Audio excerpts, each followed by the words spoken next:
ശ്രീ അരുൺ മോഹൻ, നേരത്തെ ശ്രീ PM സുരേഷ് ബാബു ചൂണ്ടിക്കാട്ടിയ ചില വസ്തുതകളുണ്ട്. അതായത് ഒരു സർക്കാരിന് ജനാധിപത്യമായ രീതിയിൽ, ജനാധിപത്യ വ്യവസ്ഥയിൽ അടിയുറച്ചു മാത്രമേ മുന്നോട്ട് പോകാൻ കഴിയുകയുള്ളൂ. അതിൻ്റെ അടിസ്ഥാനത്തിലാണ് ഈ വിഷയത്തിൽ ഇടപെട്ടത് എന്നുള്ളത്.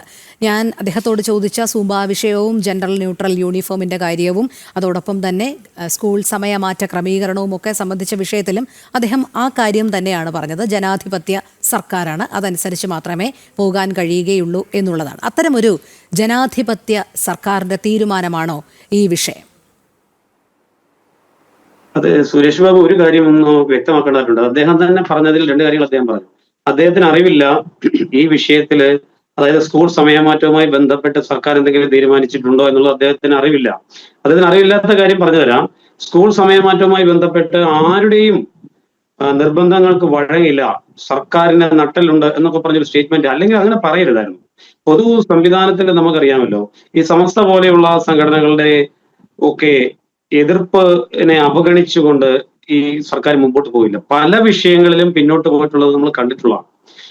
ഈ ഒരു പർട്ടിക്കുലർ വിഷയത്തില് സമസ്തയുടെ നേതാവ്, ഞാൻ മുമ്പ് പറഞ്ഞ പോലെ ജിഫ്രി കോയ തങ്ങൾ നിശ്ചയിക്കുന്ന സമയത്ത് ചർച്ച ചെയ്യാൻ തയ്യാറാണ് എന്ന് ബഹുമാനപ്പെട്ട വിദ്യാഭ്യാസ വകുപ്പ് മന്ത്രി അറിയിച്ചു എന്ന സമസ്തയുടെ നേതാവ് തന്നെയാണ് പരസ്യമായിട്ട് പറഞ്ഞത്. മാത്രമല്ല നിർബന്ധമില്ല, ചർച്ച ചെയ്യാൻ തയ്യാറാണ് എന്നുള്ള രീതിയിൽ അദ്ദേഹത്തിന്റെ ഒരു സ്റ്റേറ്റ്മെന്റ് നമ്മൾ കണ്ടു കഴിഞ്ഞു.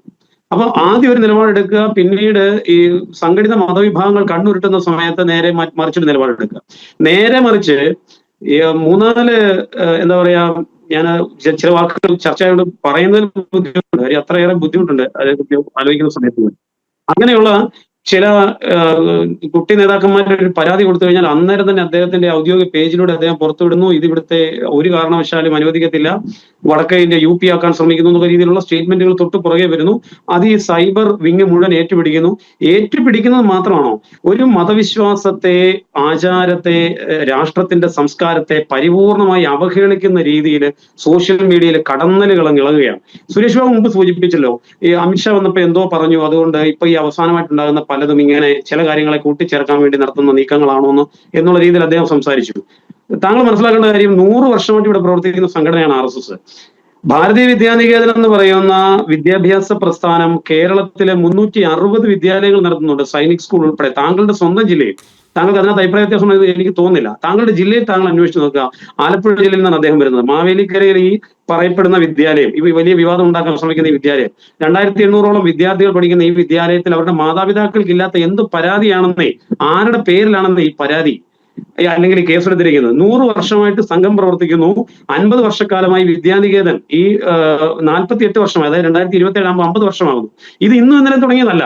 പിന്നെ പ്രത്യേക രാഷ്ട്രീയ സാഹചര്യം ഒരുക്കാൻ വേണ്ടി അമിത്ഷാ ഇന്നലെ വന്ന് തുടങ്ങിയതാണ് ഗുരുപൂർണിമ എന്നൊക്കെ പറയുന്നത് കാലാകാലങ്ങളായി, ഇത് നിശ്ചയിക്കപ്പെട്ടിട്ടില്ലാത്തിടത്തോളം കാലപ്പഴക്കമുള്ള ഒരു വലിയ പ്രോസസ്സിന്റെ ഭാഗമായി നടന്നു വന്നതാണെന്നേ. ഇടക്കാലത്ത് ഇതൊക്കെ മറഞ്ഞു പോയിരുന്നു എന്നുള്ളൊരു യാഥാർത്ഥ്യമാണ്. അപ്പോ ആ സമയത്ത് ദേശവിരുദ്ധ ശക്തികൾക്ക് ഭാരതത്തിലേക്ക് കടന്നു വരാൻ സാധിച്ചിട്ടുണ്ട്. സ്വത്വത്തെക്കുറിച്ച് ഭാരതീയൻ മറന്നുപോയിട്ടുണ്ട്. ഇവയെല്ലാം തിരികെ വന്നുകൊണ്ടിരിക്കുന്ന ഒരു കാലഘട്ടത്തിലാണ് ഇപ്പൊ നമ്മൾ ജീവിക്കുന്നത്. അതുകൊണ്ട് ഈ ശാരീരിക, യോഗ, നൈതികം, സംസ്കൃതം, സംഗീതം, ഇങ്ങനെ 5 പഞ്ചാംഗ ശിക്ഷണം, ഇത് മനസ്സിലാക്കേണ്ട കാര്യമാണ്. പഞ്ചാംഗ ശിക്ഷണത്തിലൂടെയാണ് ഭാരതീയ വിദ്യാനികേതൻ കഴിഞ്ഞ 48 വർഷക്കാലം ഒരു സമാന്തര വിദ്യാഭ്യാസ രൂപീകരിച്ച് പരിപൂർണമായി വിജയിപ്പിച്ച് ഇത്രയേറെ വിദ്യാർത്ഥികളുടെയും അധ്യാപകരുടെയും പിന്തുണയോടുകൂടി ഈ സംസ്ഥാനത്ത് പ്രവർത്തിക്കുന്നത്, ഈ കേരളത്തിൽ പ്രവർത്തിക്കുന്നത്, കമ്മ്യൂണിസ്റ്റ് കേരളം എന്നൊക്കെ ഇവർ പറയുന്നത് ഈ കേരളത്തിൽ പ്രവർത്തിച്ചുകൊണ്ടിരിക്കുന്നത്, അതിൽ നിന്ന് പ്രചോദനം ഉൾക്കൊണ്ടിട്ടാണ് പഞ്ചാംഗ ശിക്ഷണം എന്ന് ഞാൻ പറഞ്ഞത്. അതിൽ നിന്ന് ആണ് NEP, നാഷണൽ എഡ്യൂക്കേഷൻ പോളിസിയിലെ പഞ്ചപതി എന്ന് പറയുന്നത്. ഈ കേരളത്തിന്റെ പേര് ചിലപ്പോൾ നാളെ 5 ഫിംഗേഴ്സ് കൊണ്ട് അവർ മാറ്റിയേക്കുമായിരിക്കും. എന്താണെങ്കിലും അതെല്ലാം ഇവിടെ പഠിപ്പിക്കേണ്ടി വരും. ഇതിനനുസരിച്ച് ഇന്ന് കാലം ചരിച്ചുകൊണ്ടിരിക്കുന്നു. ഏറ്റവും അപ്ഡേറ്റഡ് ആയിട്ട് നിങ്ങൾ പറഞ്ഞത് ഏതാണ്ട് നൂറ്റാണ്ടുകൾക്ക് പിന്നോട്ട് കൊണ്ടുപോകാൻ ശ്രമിക്കുന്നത് ഒന്നുമല്ല. സനാതനം ചിരപുരാതനമാണ്, അതിനോടൊപ്പം തന്നെ നിത്യനൂതനമാണ്. ഏറ്റവും ലേറ്റസ്റ്റ് അപ്ഡേഷൻ വിദ്യാഭ്യാസ മേഖലയിൽ കൊണ്ടുവന്നു കഴിഞ്ഞു. ഇതൊക്കെ അംഗീകരിക്കാതെ നിങ്ങൾക്ക് മുന്നോട്ട് പോകാൻ സാധിക്കത്തില്ല.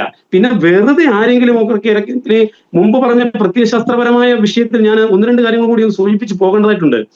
SFI പരസ്യമായിട്ട് ക്യാമ്പസിൽ വെച്ച ബോർഡാണ് ഫക്ക് നാഷണലിസം. ഞാൻ ഈ വാക്ക് അങ്ങനെ തന്നെ പറയാൻ വിഷമമുണ്ട്. ഇത് പക്ഷെ പരസ്യമായി എഴുതി വിട്ടു. ഇതെന്താണ്? ഈ ഹെർബർട്ട് മാർക്രൂസിന്റെ ഒക്കെ സെക്ഷൽ റെവല്യൂഷൻ എന്ന് പറയുന്ന തിയറിയെ ഉൾക്കൊണ്ടിട്ട് കേരളം പോലെ ഒരു സംസ്ഥാനത്ത് ഇത്തരത്തിലുള്ള മുദ്രാവാക്യങ്ങൾ എഴുതി ലൈംഗിക വേശ്യയുടെ ചിത്രങ്ങൾ വരച്ച് ഇങ്ങനെ ഒരു താലി പൊട്ടിക്കൽ സമരം ഇവിടെ നടന്നു. ഇത് ഇവര് ചെയ്തു എന്ന് ഞാൻ പറയുന്നില്ല. ഈ കൾച്ചറൽ മാർക്സിസ്റ്റുകൾ, വോക്കിസ്റ്റുകൾ ഈ രാജ്യത്തുടനീളം താലി ഉത്തരിക്കൽ സമരം, ചുംബന സമരം, ഇത്തരത്തിലുള്ള ഈ അപരിഷ്കൃതങ്ങളായ രീതിയിൽ ആളുകളെ തമ്മിലടിക്കുന്ന രീതിയിൽ ഓരോ പരിപാടികൾ സംഘടിപ്പിച്ചതിന് അതിന് സൈദ്ധാന്തികപരമായ ഒരു പിന്തുണ നൽകാൻ ഇതുപോലുള്ള സംഘടനകൾ വരും. ഇന്നിപ്പോൾ ഇത് പരസ്യമായി വിദ്യാഭ്യാസ വകുപ്പിനോട് നേരിട്ട് പരാതി കൊടുക്കുന്നു, അനാവശ്യമായ വിവാദങ്ങൾ ഉണ്ടാക്കുന്നു. ഈ മുമ്പ് അഭിപ്രായം സൂചിപ്പിച്ച ഒരു വ്യക്തി പറഞ്ഞതുപോലെ ആർക്കും ഈ രാഷ്ട്രത്തിന്റെ സ്വത്വത്തെ ഇവിടെ നിന്ന് ഇല്ലായ്മ ചെയ്യാൻ കഴിയുകയില്ല എന്നുള്ള യാഥാർത്ഥ്യം ഇവർ മനസ്സിലാക്കണം. ഇത് വെറും ഒരു 2 ദിവസം കുമള പോലെ വന്ന് പോകാനുള്ളത് മാത്രമേ ഉള്ളൂ. പക്ഷെ കുമളകളെ കൊണ്ടുവരുന്നത് മറ്റു പലതും മറയ്ക്കാനാണെന്നും മറ്റു പലരെയും സന്തോഷിപ്പിക്കാനാണെന്നും മനസ്സിലാക്കുന്നിടത്താണ് ഇവരുടെ ഒളിഞ്ഞിരിക്കുന്ന രാഷ്ട്രീയത്തെ നമ്മൾ മനസ്സിലാക്കേണ്ടത്. ദയവ് ചെയ്ത് നിങ്ങളുടെ ചീഞ്ഞു നാറുന്ന രാഷ്ട്രീയത്തിന്റെ ഭാരം പേറുവാൻ വേണ്ടിയിട്ട് ഈ നാടിന്റെ സംസ്കൃതിയെ, സംസ്കാരത്തെ ഇല്ലായ്മ ചെയ്തുകൊണ്ട് മുമ്പോട്ട് പോകാൻ ശ്രമിക്കരുത്. അതൊരു വലിയ വിഭാഗം ദേശസ്നേഹികളായ ആളുകളുടെ ഉള്ളിൽ മാനസികമായി ബുദ്ധിമുട്ടുണ്ടാക്കും. ആ കൊച്ചുകുട്ടി സുരേഷ് ബാബുവിനോട് പറഞ്ഞില്ലേ, ആ കൊച്ചുകുട്ടിയുടെ വീഡിയോ അദ്ദേഹം കണ്ടില്ലേ? ആ കുട്ടി എത്ര മാനസികമായിട്ട് ബുദ്ധിമുട്ടിയിട്ടാണ് ആ കാര്യം പറയുന്നതെന്ന് ആലോചിച്ച് നോക്കൂ. അതിന്റെ മാതാപിതാക്കൾക്ക് ഇല്ലാത്ത പരാതി, അല്ലെങ്കിൽ ഒരു വിഭാഗത്തെ പ്രീണിപ്പിക്കാൻ വേണ്ടി വരുന്ന ഒരു വിഭാഗത്തിനെതിരെ പരസ്യമായി സംസാരിക്കുക, ഇതൊക്കെ തിരിച്ചറിയുന്ന ഒരു വലിയ പൊതുസമൂഹം ഈ നാട്ടിൽ ഉയർന്നു വന്നു കഴിഞ്ഞു. അതിശക്തമായ രീതിയിൽ ഈ വിഷയത്തിൽ പ്രതികരിക്കുക തന്നെ ചെയ്യുന്നതാണ്. ശരി.